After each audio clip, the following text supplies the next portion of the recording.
What if I told you that a phone that doesn't even exist yet is already beating every other foldable phone on the market? The Apple foldable iPhone hasn't been officially announced, there's no release date, and we don't even know what it looks like for sure. But somehow, it's already winning customer polls and creating more buzz than any actual foldable phone you can buy today. This is the power of the Apple brand, and it's about to change the entire foldable phone game forever. Today we're diving deep into everything we know about Apple's secret foldable iPhone project and why it's already steamrolling the competition. Let's start with the most shocking part of this story. Recent polls show that when people are asked which foldable phone they want most, Apple's non-existent iPhone Fold comes out on top. Think about that for a second. Samsung has been making foldable phones for years now. Google has the Pixel Fold, OnePlus has their own version, and there are dozens of options already available. But people are willing to wait for something that might not even come out this year just because it has an Apple logo on it. This tells us something huge about Apple's brand power and what consumers really want from their foldable phones. Now let's talk about what we actually know about this mysterious device. The latest rumors from China suggest that Apple's foldable iPhone will pack the biggest battery the company has ever put in a smartphone. We're talking about a massive 5,500 mAh battery. That's almost 10% bigger than what you'll find in the iPhone 17 Pro Max. To put this in perspective, most current iPhones have batteries between 3,000 and 4,500 mAh. This huge battery makes perfect sense when you think about it. A foldable phone has a much larger screen to power, especially when you unfold it to that tablet-sized display. But here's where it gets really interesting. iOS is known for being much more efficient than Android when it comes to battery usage. This means that the 5,500 mAh battery in an iPhone could potentially last much longer than the same size battery in an Android foldable. Apple might be setting up their foldable to have the best battery life in the entire category right from day one. Speaking of that display, rumors suggest we're looking at a 7.8-inch inner screen when unfolded. That's basically like having an iPad mini that folds up to fit in your pocket. The cover display is expected to be 5.5 inches, which is a comfortable size for regular phone use when the device is folded. But here's where Apple might be doing something really different from the competition. Most Android foldables are pretty narrow when folded, which makes them awkward to use as regular phones.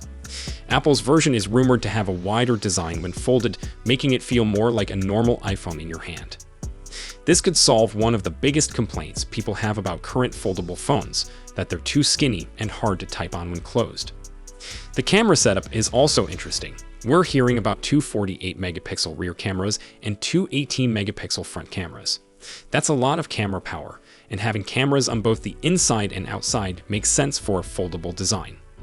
You'll be able to take selfies with the covered display or use the inner screen for video calls and photos. Under the hood, Apple is reportedly planning to use their A20 Pro chip with 12 GB of RAM. That's more RAM than any iPhone has ever had, but it makes sense for a device that needs to handle the extra demands of that large foldable display. Now let's address the elephant in the room, the price. Early estimates put the foldable iPhone at around $2,500. That's more expensive than most laptops, and definitely more than any iPhone Apple has ever made. But when you look at the competition, it's not that crazy. Samsung's Galaxy Z Fold series already costs over $1,800, and Apple products typically come with a premium price tag. For early adopters and tech enthusiasts, this price might actually be expected. Apple seems to be positioning this as a luxury product for people who want the absolute latest technology. One of the most exciting rumors involves the screen crease issue. Current foldable phones all have a visible crease where the screen bends, and it's one of the things people complain about most. Apple is reportedly working with Samsung Display to create a breakthrough that reduces the crease depth to just 1/4 of what we see in current foldables. If they pull this off, it could be a game changer that makes the foldable iPhone feel much more premium than anything else on the market. There are also rumors about changes to Face ID. The foldable design might not have room for the current Face ID system, so Apple could switch to Touch ID built into the power button. This would actually bring back a feature that many iPhone users miss from older models. The timing for all this is still unclear. Some rumors point to a 2025 launch, while others suggest we won't see it until 2026. Apple is known for taking their time to get products right, so they're probably waiting until they can deliver something that feels truly polished. This gives them a huge advantage. They can learn from all the mistakes other companies have made with their first-generation foldables. Samsung has been through several generations of foldable phones, dealing with durability issues, software problems, and design challenges. Apple gets to skip all those growing pains and come to market with a much more refined product. The fact that a phone that doesn't exist is already winning popularity contests tells us everything we need to know about Apple's position in the market. People trust Apple to deliver a foldable phone that actually works well, looks great, and integrates perfectly with all their other devices. Whether that trust is justified, we'll have to wait and see. But one thing is clear, when Apple finally does release their foldable iPhone, it's going to shake up the entire industry.